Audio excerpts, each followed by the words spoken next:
I never told my family I was rich. They spent years treating me like the family failure while I secretly paid my sister's mortgage. Every Sunday dinner was the same routine. Sarah showing off her latest home renovation, marble countertops gleaming in her photos. Home ownership is amazing, she'd say, scrolling through another angle of her kitchen. The equity just keeps building, unlike throwing money away on rent every month with nothing to show for it. Mom would nod, beaming with pride. Sarah's always been the smart one with money. Very practical about long-term investments. I'd sit there quietly, eating my dinner.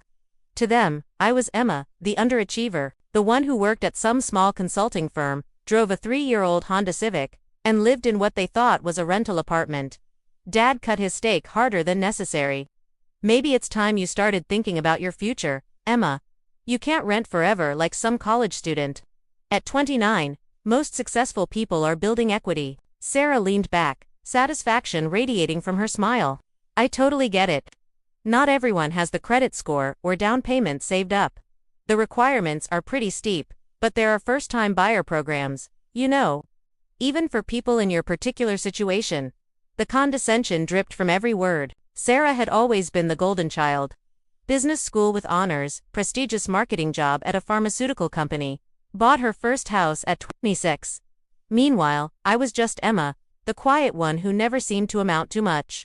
The housing market is incredibly competitive, Uncle Henrik added from across the table. You need substantial income, perfect credit, a significant down payment. It's definitely not for everyone. I nodded politely, took another bite of green beans. You're all probably right. Don't get me wrong, Sarah continued, clearly enjoying herself. There's nothing wrong with renting. Some people just aren't cut out for the responsibilities of home ownership, the maintenance, the property taxes, the insurance, the HOA fees. It requires a certain level of financial sophistication. Mom patted my hand sympathetically. Maybe you could start small, honey, a little condo or townhouse. If she can even qualify for a mortgage, Dad muttered, just loud enough for everyone to hear. The dinner dragged on. More stories about Sarah's promotion to senior marketing manager, her 5-year plan for an even bigger house with a 3-car garage and swimming pool. I listened quietly, nodding when addressed, playing the role I'd perfected over years. As we cleared dishes, Sarah cornered me in the kitchen. I hope you don't take what Dad said personally. He just wants to see you succeed. We all do.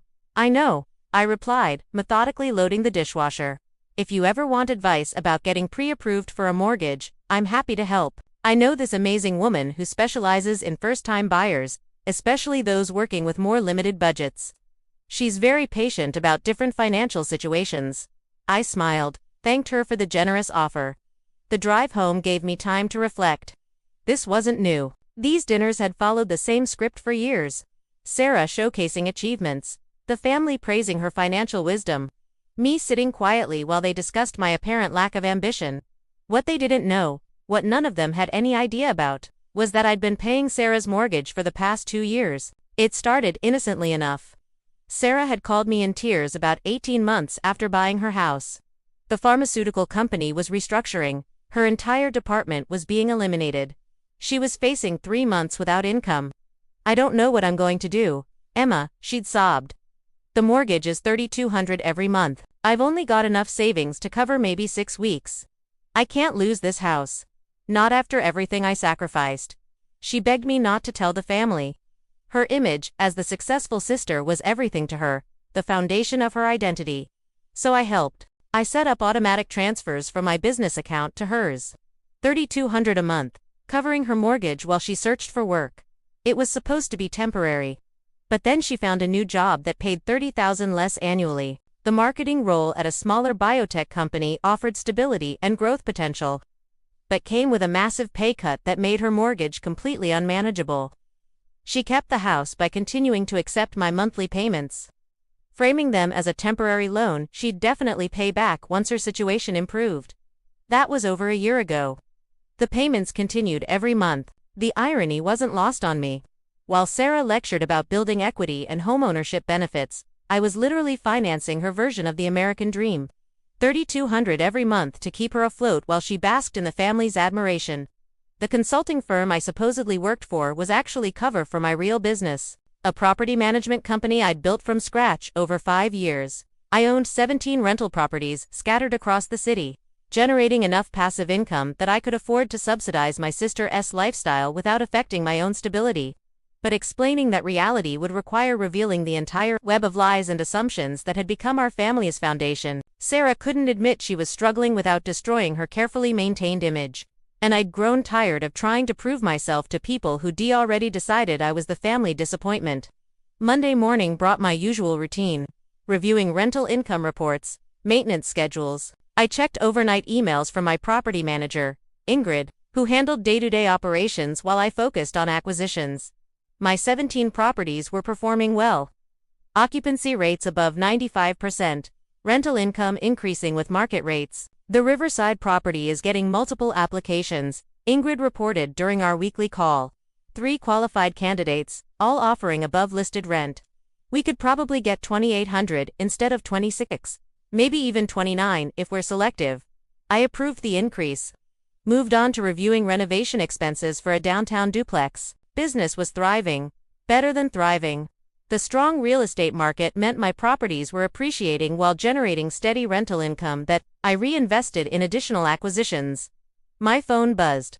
Text from Sarah, "Thanks again for dinner last night. Mom loved seeing everyone together. By the way, super excited about the new backsplash, already thinking about redoing the master bathroom next. You know how home improvement projects go, always something else to update." I stared at the message, processing the casual tone, the mention of another expensive renovation. The bathroom would cost $15,000 to $20,000. Money she didn't have, that would inevitably be financed through credit cards she'd struggle to repay. That evening, I made a decision that had been building for months. I called Ingrid first, my voice steady. "I need you to stop processing the monthly payment from Sarah Anderson for the Riverside property, the $3,200 monthly transfer. Effective immediately. Are you sure? I can set up a different payment method if there's an issue." "No," I said firmly. "Stop accepting any payments from her entirely. Starting next month." Ingrid was confused but professional. "Understood. Should I send formal notice or will you handle communications?" "I'll handle it." Next, I called my accountant to discuss tax implications. The monthly payments had been structured as family loans rather than rental income, simplifying documentation. The hardest call was to Sarah herself. "Emma, what's up?" she answered cheerfully, voice bright with confidence. "We need to talk about the monthly mortgage payments," I said, without preamble. Her voice immediately became cautious. "What about them? Is there a problem with the transfer?" "They're stopping. Next month will be the last payment." Silence stretched for nearly 30 seconds, only her breathing, becoming rapid and shallow. "What do you mean stopping?" "Emma, I can't. You know I can't afford the full mortgage on my own. My current salary isn't nearly enough." "I thought we had an understanding." "We did. For 24 months. But I can't continue subsidizing your lifestyle indefinitely." "But I'm finally starting to get ahead financially," she protested, voice rising with desperation. "The bathroom renovation will add significant value. It's a smart investment. And I'm hoping for a promotion next year that could bump my salary back up. Maybe even higher." I listened patiently as she explained why this particular moment wasn't good timing, how she just needed a few more months. The same explanations and promises I'd been hearing for 24 consecutive months. "Sarah, I can't keep subsidizing your mortgage while you lecture me about financial responsibility and building equity. What are you talking about? I never lecture you about money. Last night at dinner, you spent over an hour explaining why I should buy property and build equity instead of throwing money away on rent." Another long pause as implications sank in. "That's completely different. I was just trying to be supportive. Give you friendly advice based on my experience. Advice about homeownership while I pay your mortgage every month." Her voice became smaller, more defensive. "I appreciate everything you've done. I can't lose this house, Emma. It would absolutely destroy me. And if the family found out I've been struggling financially, that I couldn't actually afford this place on my own, that's not my problem to solve anymore." The conversation ended badly. Sarah crying, making increasingly desperate promises about revised repayment schedules and realistic timelines for independence. I felt guilty about her distress, but also relieved that the charade was finally ending. 3 days later, Sarah called an emergency family meeting. "I need to tell everyone something important," she announced when we gathered at Mom and Dad's house Thursday evening. Her eyes were red-rimmed. She looked like she hadn't slept in days. "What's wrong, sweetheart?" Mom asked immediately, maternal instincts activated. Sarah took a shaky breath, looked around at all of us. "I've been having serious financial difficulties. More significant than I've let on. The truth is, I can't afford my mortgage on my current salary, and I've been getting financial help to keep the house." Dad leaned forward, expression shifting from concern to confusion. "What kind of help?" "Second mortgage. Bank loan. Emma has been paying my entire mortgage for the past 2 years." The room went completely silent. Uncle Henrik was first to find his voice. "Emma," the one who I nodded calmly, meeting his incredulous stare. "The monthly payments were $3,200. I've been covering her complete housing costs since she lost her first job after buying the house." "But you don't even." Dad started, then stopped himself, realizing what he was about to say. "Own property, have a successful career, make enough money to help anyone else." I filled in the blanks. "Right." Mom looked completely bewildered, as if fundamental assumptions about our family had suddenly been turned upside down. "How could you possibly afford to pay Sarah's mortgage?" "Your job at that little consulting firm." "My consulting firm manages $12 million in residential real estate assets. I personally own 17 rental properties throughout the city. Sarah's mortgage represents approximately 8% of my monthly rental income." The revelation hit like an explosion. Sarah was crying quietly, embarrassed by the public exposure. Dad's face had gone through several distinct color changes as he processed information that completely contradicted everything he thought he knew. 17 properties, Uncle Henrik repeated weakly, as if saying the words might make them make sense. "Started with a duplex 5 years ago. Used rental income to qualify for investor loans on additional properties. Pretty standard wealth building strategy in real estate investment." Ingrid had prepared a portfolio summary for exactly these situations, a single page showing property locations, acquisition dates, current market values, monthly rental income.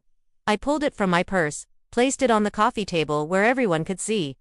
Dad picked up the document with visibly shaking hands.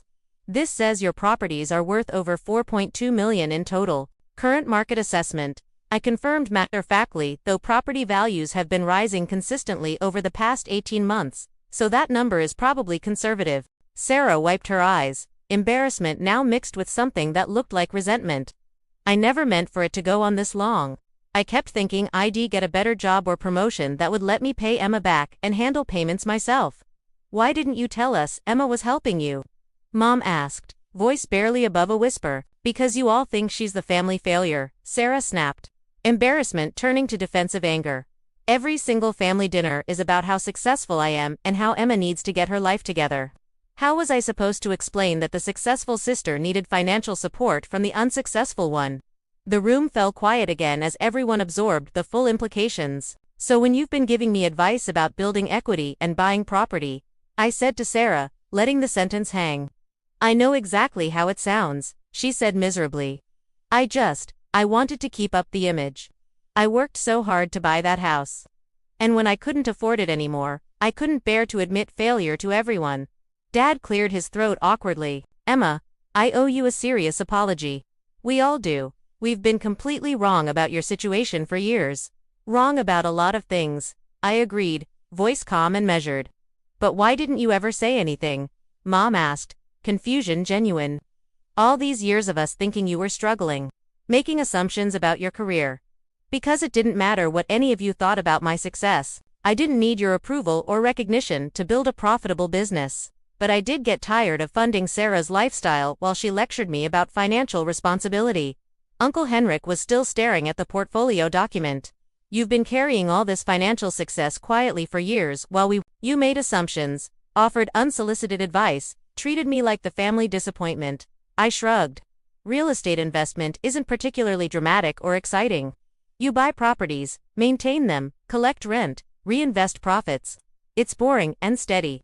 Doesn't make for exciting dinner conversation." Sarah looked up from her tissues. "What happens now with the house?" "That's your problem to solve," I said firmly. "You have 30 days to figure out how to cover your mortgage without my financial support. I can't afford it on my current salary. You know that's impossible. Then sell the house. Downsize to something you can actually afford on your income, or find a way to increase your earnings. But I'm not subsidizing your lifestyle anymore. The family meeting ended with uncomfortable silence and half-hearted apologies that felt more obligatory than genuine. Dad promised to be more supportive and less judgmental. Mom insisted she'd always believed in my potential, despite all evidence to the contrary.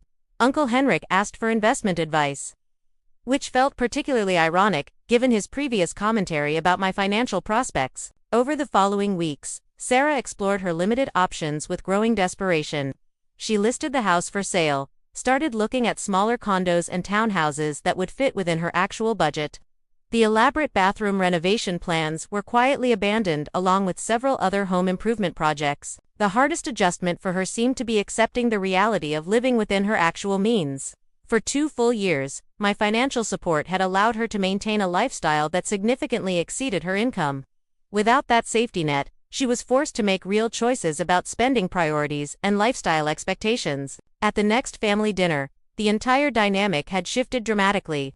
Instead of Sarah showing off expensive projects and dispensing financial advice, the conversation focused on her house hunting process and plans for downsizing to a more manageable living situation. Dad asked thoughtful questions about my real estate business operations. Mom wanted to understand how I'd managed to build such a successful portfolio so quietly. "I still can't believe you never said anything about your success," Sarah admitted over dessert, voice carrying a mixture of admiration and resentment. "All those times we made comments about your career prospects or your apartment. I live in a 1-bedroom apartment because I don't need much personal space," I explained patiently. "My money goes toward acquiring income-producing assets. Not lifestyle inflation or impressing other people, but you could afford a much nicer place. A luxury condo or house. I could afford a lot of things. That doesn't mean I should buy them just because I can." The conversation that evening was fundamentally different, more honest, less performative. Genuine curiosity replacing the previous pattern of subtle competition and judgment. Sarah was still adjusting to her new financial reality, but she seemed somewhat relieved to drop the exhausting pretense of effortless success. A month later, she found a qualified buyer for her house and purchased a smaller condo that fit comfortably within her actual budget. The equity from the sale paid off accumulated credit card debt and provided a modest emergency fund for future unexpected expenses. "It's actually really nice," she told me when I helped her move into the new place. "Smaller, obviously, but I don't have to constantly worry about affording monthly payments. And no more pretending to be something I'm not financially." The family dynamics continued to evolve gradually. Dad started asking for my opinion on financial matters and investment strategies. Mom seemed genuinely interested in understanding how I'd built my business so successfully. Uncle Henrik, perhaps most transformed by the revelation, had become almost deferential in his interactions with me. But the biggest change was in my relationship with Sarah. Without the financial dependence and constant need to maintain false appearances, we could finally be completely honest with each other about our respective situations. She was working diligently on rebuilding her financial stability and independence, while I was learning to be more open about my successes and long-term goals. The Sunday dinners became more balanced conversations, with everyone contributing perspectives rather than one person dominating with carefully curated achievement stories. Sarah talked openly about her job search for a position with better compensation while I shared updates about property acquisitions and market trends. "I still feel absolutely terrible about all those years of taking your money while simultaneously criticizing your life choices," Sarah said during one of our private conversations several months later. "It taught me something valuable," I replied thoughtfully. "Family support shouldn't come with strings attached or expectations, but it also shouldn't enable people to avoid facing reality indefinitely." Looking back, the 2 years of secret financial support had been both manageable from a business perspective and emotionally exhausting on a personal level. I gained important insights into the difference between helping someone through a genuine temporary crisis and subsidizing their permanent lifestyle choices that exceeded their actual means. Sarah's house sale closed on a Tuesday afternoon in November. That evening, she sent me a text message. "First mortgage payment on the condo, paid entirely from my own account. Feels absolutely amazing. Thank you for everything you did and for finally saying no when you needed to." The message felt like closure on a chapter that had defined our relationship for far too long.